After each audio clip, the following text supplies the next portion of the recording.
शिक्षकांची भरणार उन्हाळी शाळा। मे महिन्यात शिक्षकांचे भरणार क्लास। शिक्षकांच्या उन्हाळी सुट्ट्या रद्द।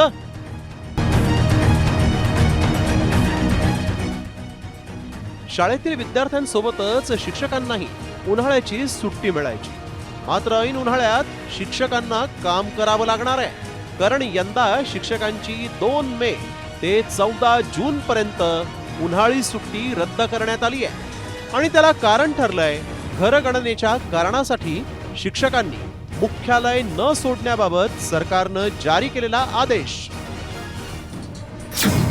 16 मे ते 14 जून पर्यंत जनगणनेअंतर्गत घरांची यादी आणि घरगणना करायची आहे।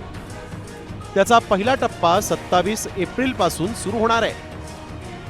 16 मे ते 14 जून पर्यंत घरांची यादी आणि घरगणना करावी लागणार आहे। त्याचं प्रशिक्षण याच काळात होणार आहे। त्यामुळे अनुदानित, विनानुदानित प्राथमिक, माध्यमिक आणि महाविद्यालयीन शिक्षकांनी नोकरीचं ठिकाण सोडू नये।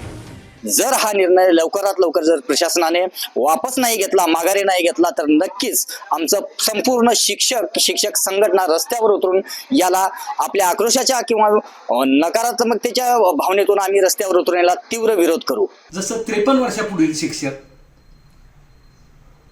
या कर्मचाऱ्यांना काम करण्यासाठी अडचण येऊ शकते, गरोदर महिला या महिलांना सुद्धा काम करताना अडचण येईल।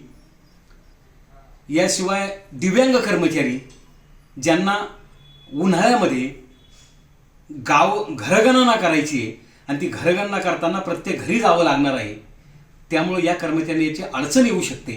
म्हणून अशा कर्मचाऱ्यांना या कार्यक्रमातून सूट द्यावी। एका बाजूला घरगणनेचा कार्यक्रम तर दुसरीकडे सुप्रीम कोर्टानं 52 वर्षाच्या आतील शिक्षकांना टीईटी पास करावी लागण्याची घातलेली अट।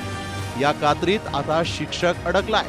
त्यामुळे घरगणनेसोबतच टीईटीचा अभ्यासही शिक्षकांना करावा लागणार आहे। मात्र शिक्षण खात्यानं शिक्षकांच्या उन्हाळ्याच्या सुट्ट्या रद्द केल्या असल्या तरी त्यांना विशेष रजा देण्यात येतात, अशी माहिती आता शिक्षण अधिकाऱ्यांनी दिली आहे। आता 2027 मधील जनगणनेच्या पहिल्या टप्प्यातील कामामुळे शिक्षकांच्या उन्हाळ्याच्या सुट्टीवर घाव घातला गेला। त्यामुळे शिक्षकांना टीईटी, अभ्यास, कुटुंबासाठीचा वेळ आणि घरगणनेचा कार्यक्रम अशी तिहेरी कसरत करावी लागणार आहे। विश्वभूषण लिमयेसह तात्या लांडगे, साम टीव्ही न्यूज, सोलापूर।